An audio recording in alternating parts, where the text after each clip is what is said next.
knows but didn't tell you is that I even predated at Epiphany School. I was first a sacristan at the church and a painter in the summertime. Harry Gaffney, my good friend who also taught here, we painted the school in the summertime to make some extra bucks while we were putting ourselves in school.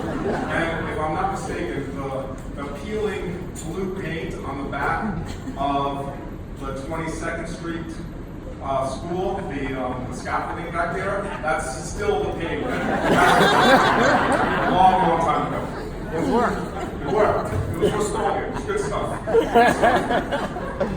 Anyway, Jim has kind of told you the rest of the story. You know, he came a year later. He was made principal a year later, and he hired on a whole brand new faculty to join me and Leslie, who were kind of the bookends of what remained of the Sisters of Charity staff at the time. And all I can tell you is that everything was so new. I was so excited. I was right out of school, and I couldn't be happier that I was teaching. I couldn't be happier that I was teaching the class that I had. I'll talk about them in a few minutes. And everything was just brand new. You know, we had a new principal who was the first of a breed of new lay principals to invade the diocese. You know, I was new. We were teaching new math at the time. Harry was teaching social studies in a way that nobody ever taught before. He was like a Russian Marxist at the time.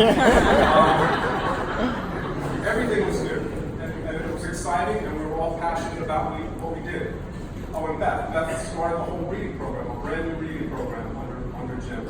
So we changed so many things, and we were passionate about what we did. We loved each other, we loved teaching, we loved our children, or we loved you. There were so many of our people that I taught who are out here today.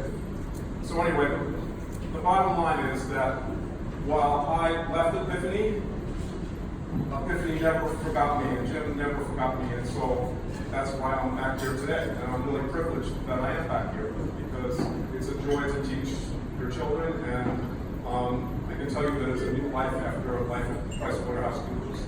By the way, just to let you know, so there's a whole contingent of Christ Waterhouse Schools. My family, Kate, great pedagogue, Jim. So, and the Lord, of course, for honoring you this way, I can't thank you enough. So I'd like to close by thanking all the teachers that I had, who were great. And I told my daughter that I wasn't going to cry. She told me from London, she lives in London, and she told me, don't cry, please. But I do want to thank all the teachers that I've had. So my first teacher was Jim, and all of your children taught me so many things as well. My own children, you know, I always thought that I would teach them by example, but that didn't work too well. But they do teach you a lot along the way. And my wife, 40 years of marriage, you can imagine that. And if anybody knows me, you know that she's taught me a few things.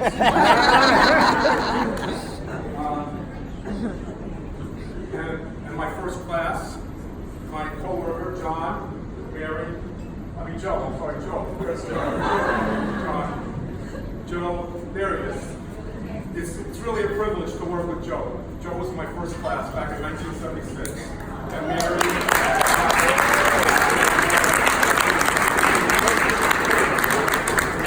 And it's been a privilege to work with him as you know, a former student of mine.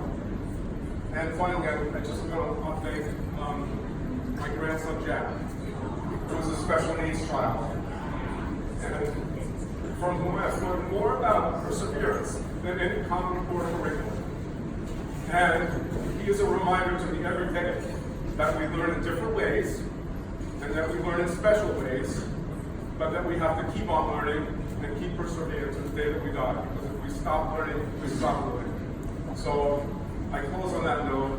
I say to you, be well, be kind, live, and learn.